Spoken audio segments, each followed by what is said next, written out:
శ్రీ జలేశ్వరాలయ అభివృద్ధి పనులకు మీరు భూరి విరాళాలు అందించండి. స్వామివారి కృపకు పాత్రులు కండి. నమస్తే, welcome to Suman TV Warangal. నేను మీ స్వాతి బచ్చు. గత కొద్ది రోజులుగా ఉమ్మడి వరంగల్ జిల్లా అంతా కూడా ఒక హాట్ టాపిక్ గా నడుస్తుందండి ఈ మామ్నూరు ఎయిర్పోర్ట్. ఎన్నో ఏళ్ల చరిత్ర కలిగింది ఈ ఎయిర్పోర్ట్ గురించి. ఇప్పుడిప్పుడు మళ్ళీ ముందుకు రాబోతుంది. చాలా వరకు శాంక్షన్ అయిందని, అక్కడ రేట్లు పెరగడం కానీ, భూముల రేట్లు పెరగడం కానీ, అలాగే అంతకు తగ్గట్టుగానే రాజకీయ పరంగా కూడా చాలా చర్చలు అయితే మనం ఎదుర్కొంటున్నాము. కాంగ్రెస్ తెచ్చిందని, అలాగే టీఆర్ఎస్ తెచ్చిందని, లేదంటే బీజేపీ దగ్గరుండి అని చెప్పి అలాగే ఇలాంటి విషయాల గురించి మనం ఈరోజు మాట్లాడడానికి బీజేపీ జిల్లా అధ్యక్షులు గంటా రవికుమార్ గారు ఉన్నారు. ఒకసారి మాట్లాడదాం. సార్ నమస్తే అండి. నమస్తే అండి. సార్, మీరు ముందుగా ఎయిర్పోర్ట్ గురించి ఏమనుకుంటున్నారు? ప్రస్తుతానికి రాజకీయాల విషయం పక్కన పెడితే ఎయిర్పోర్ట్ గురించి మీరు ఇప్పుడు కొన్ని దశాబ్ద కాలంలో నుండి మన ఉమ్మడి వరంగల్ జిల్లా ప్రజల యొక్క కళ అమ్మ మామ్నూరు ఎయిర్పోర్ట్ అనేది. ఈరోజు నరేంద్ర మోడీ గారి సారథ్యంలో ఎన్డీఏ ప్రభుత్వము మనకు మామ్నూరు ఎయిర్పోర్ట్ని నిన్న ఏవియేషన్ మినిస్ట్రీ గారు కూడా చెప్పడం జరిగింది, రామ్మోహన్ నాయుడు గారు. 30 months అంటే 2.5 yearsలోనే మనము మన మామ్నూరు ఎయిర్పోర్ట్ నుంచి ప్రయాణించవచ్చు. ఓకే.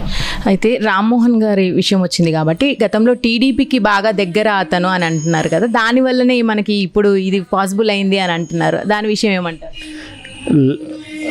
లేదమ్మా, జనరల్గా మీరు ఒక్కటి దృష్టిలో పెట్టుకొని 45 సంవత్సరాల పైపరుగు మనకు ఇక్కడ ఏపీలో కాంగ్రెస్ ప్రభుత్వమే పాలించింది. దేశంలో కూడా స్వాతంత్రం వచ్చినప్పటి నుంచి ఈ రోజు వరకు కూడా కాంగ్రెస్ పాలన ఎక్కువగా ఉంది. 2014 కన్నా ముందు మన దేశంలో 74 ఎయిర్పోర్ట్స్ ఉండే. ఈరోజు 140 పైన ఎయిర్పోర్ట్స్ని మనం రీజనల్ కనెక్టివిటీ ఇవ్వడం జరిగింది. నరేంద్ర మోడీ గారు వికసిత్ భారత్ దృష్ట్యా భారతదేశం అభివృద్ధి చెందాలి అంటే రవాణా వ్యవస్థ మెరుగుండాలి, అందులో ఎయిర్ కనెక్టివిటీ. ఆ ఎయిర్ కనెక్టివిటీ అనేది ఇంటర్నేషనల్ కాకుండా ఫస్ట్ డొమెస్టికల్గా రీజనల్ కనెక్టివిటీ ఉంటే ఆ ప్రాంత అభివృద్ధి ఆర్థికంగా డెవలప్మెంట్ అవుతుందని ఆయన గ్రహించి దాదాపు ఎయిర్పోర్ట్లను గత 10 సంవత్సరాల కాలంలో డబుల్ చేయడం జరిగింది. దాంట్లో ఎస్పెషల్లీగా ఈ ఎయిర్పోర్ట్ డెవలప్మెంట్కు ఉడాన్ స్కీమ్ తీసుకొచ్చి, ఉడాన్ స్కీమ్ ద్వారా బడ్జెట్ని దాంట్లో కొంత నిధులు కేటాయించి చిన్న రీజనల్ ఎయిర్పోర్ట్స్ని డెవలప్మెంట్ చేస్తున్నారు. దాంట్లో బాగా యాక్చువల్గా మన మామ్నూరు ఎయిర్పోర్ట్ అనేది హైదరాబాద్ కన్నా పెద్దది ఉండే.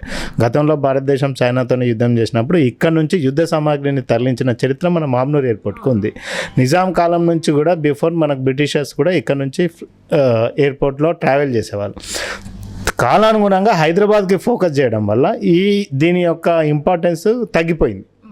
కానీ మామ్నూరు ఎయిర్పోర్టు మీకు ఇంటర్నేషనల్ కావాల్సిన రన్వే కావాల్సినంత వెదర్ సపోర్ట్ కానీ రన్వే సపోర్ట్ కానీ ఇక్కడ ఉంది. మనకి ఎయిర్ బస్ 320 కూడా మనకు రన్వేకి ఇక్కడ అనుకూలం. అదేవిధంగా బోయింగ్ 737 బోయింగ్ విమానాలు కూడా ఇక్కడ మనకు అనుకూలం.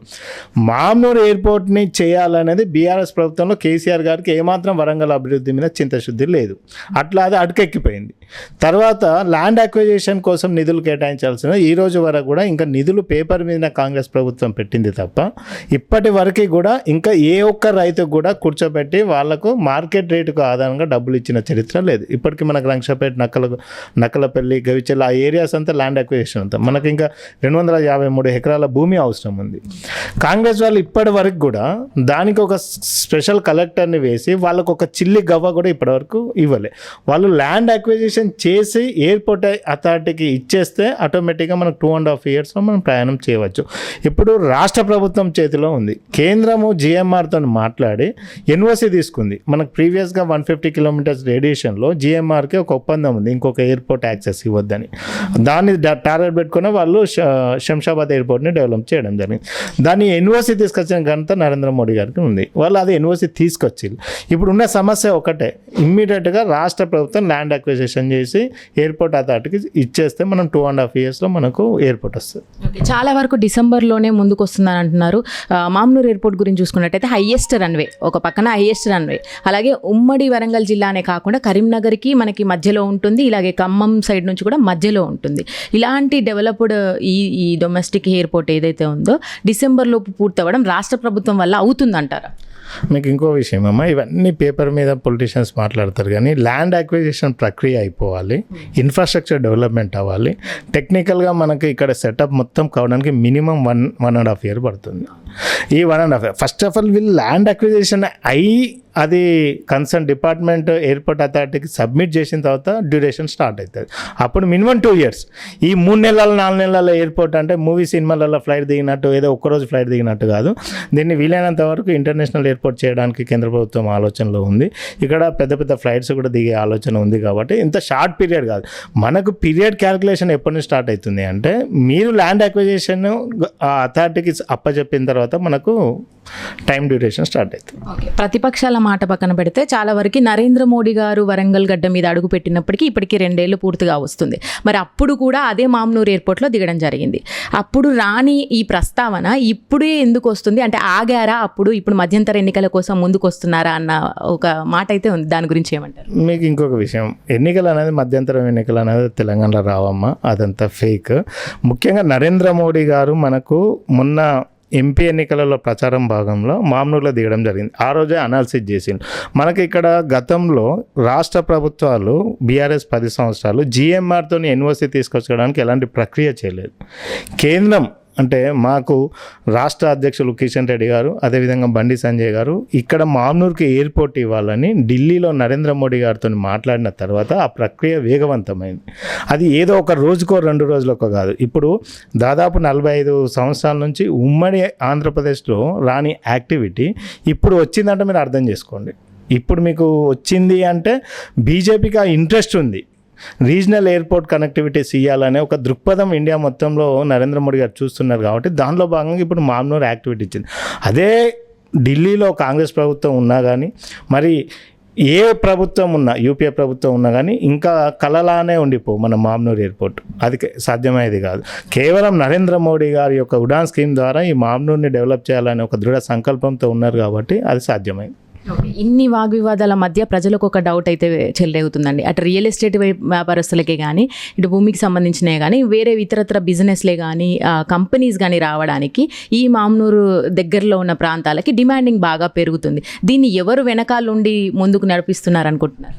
అది కామన్ అమ్మా. బిజినెస్ మ్యాన్స్ ఎప్పుడు ప్రతి ఒక్క అవకాశాన్ని అందిపుచ్చుకొని ముందుకు వెళ్తూ ఉంటారు. అందులో ముఖ్యంగా రియల్ రంగం అనేది చాలా ఫాస్ట్గా ఉంటుంది. ఒకటి మామ్నూర్ ఎయిర్పోర్ట్ రావడం ద్వారా కేవలం రియల్ ఎస్టేట్ ఇన్ఫ్రాస్ట్రక్చర్ డెవలప్మెంటే కాదు. ఇప్పుడు వరంగల్కి మామ్నూర్ ఎయిర్పోర్ట్ వస్తే ఇన్ఫ్రాస్ట్రక్చర్ పరంగా డెవలప్ అవుతుంది ఒక భాగం అయితే, ఇంకో భాగము మన వరంగల్ మెట్రో నగరంగా మారడానికి ఇది మొదటి మెట్రో అవుతుంది. ఏ నగరంలోనైతే ఎయిర్పోర్ట్ ఉంటుందో, ఏ నగరంలోనైతే మెట్రో రైలు ఉంటుందో అది మెట్రో నగరంగా ఉంటుంది. ఆ మెట్రో నగరానికి కావాల్సిన అన్ని అవకాశాలు, అన్ని వనరులు మన వరంగల్ నగరానికి ఉన్నాయి. ఎగ్జాంపుల్, మన దగ్గర ఎడ్యుకేషన్ హబ్ చూస్తే ఒక ఎన్ఐటి ఉంది, ఒక కేఎంసి ఉంది. అంటే మనం హైదరాబాద్ తర్వాత 2వ రాజధానిగా చెప్పుకున్న వరంగల్లో ఎడ్యుకేషన్కి ఏం తోవలేదు. క్వాలిటీ స్కిల్డ్ టీచింగ్ ఫ్యాకల్టీస్ కానీ, యూనివర్సిటీలలో ఉన్న ప్రొఫెసర్స్ కానీ, కేయూ యూనివర్సిటీ కానీ ఇక్కడ నుండి వాళ్ళు మెట్రో సిటీస్కి వెళ్ళి అక్కడ జాబ్ చేస్తున్నారు.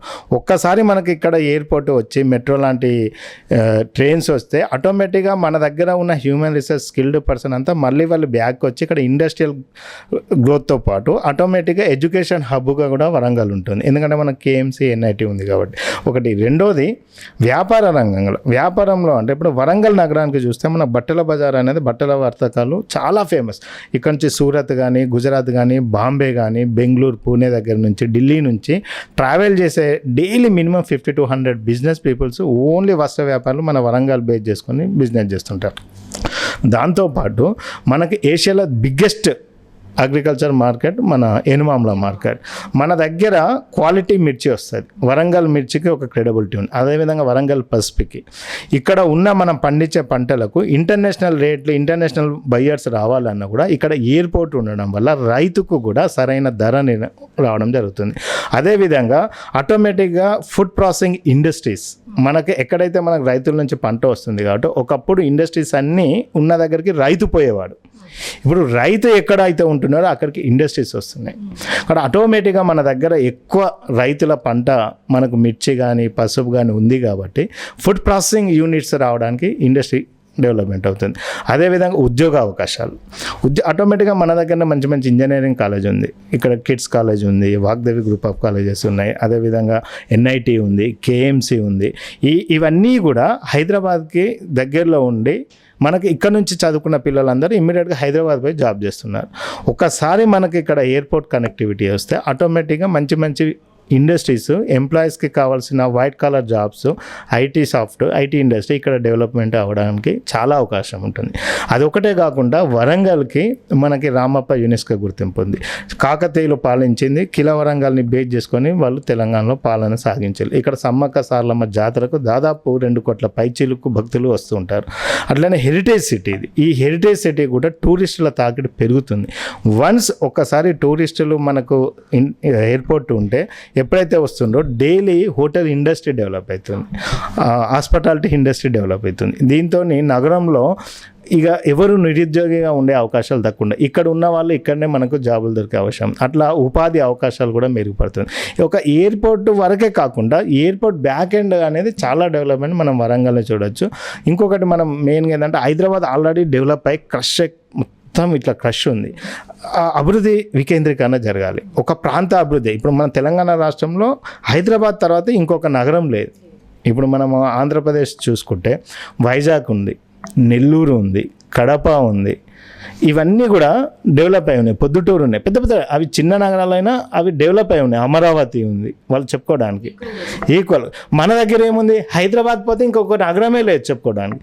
ఈరోజు మనము అభివృద్ధి వికేంద్రీకరణ ఎప్పుడైతే జరుగుతుందో ఆ దేశం యొక్క ఆర్థిక వనరులు, ఆర్థిక అభివృద్ధి అనేది జరుగుతుంది ఆ రాష్ట్రం యొక్క.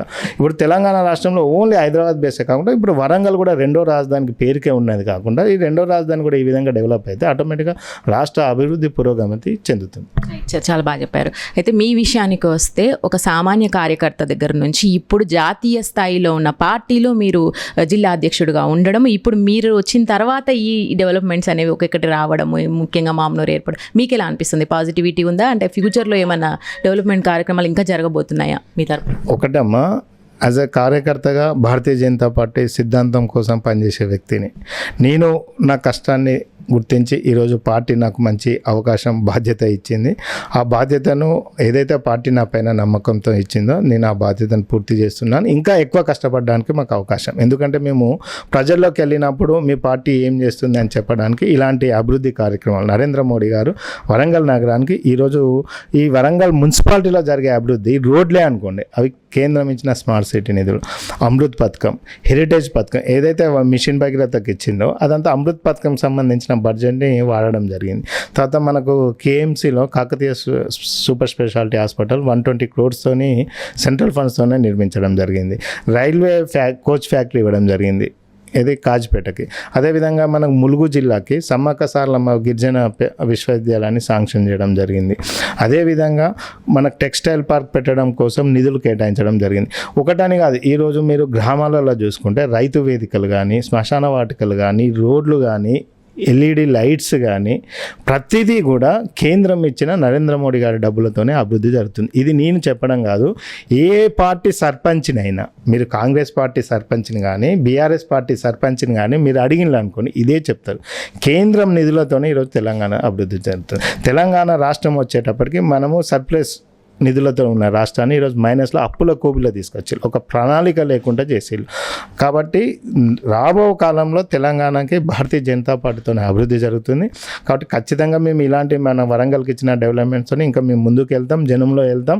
రేపు రాబోయే ఎన్నికలలో మా కాషాయం జెండా ఎగరవేసి డబుల్ ఇంజన్ సర్కార్ని తీసుకురావడానికి పనిచేస్తాం. తప్పకుండా సార్. అంటే మేము కూడా అదే కోరుకుంటున్నాము.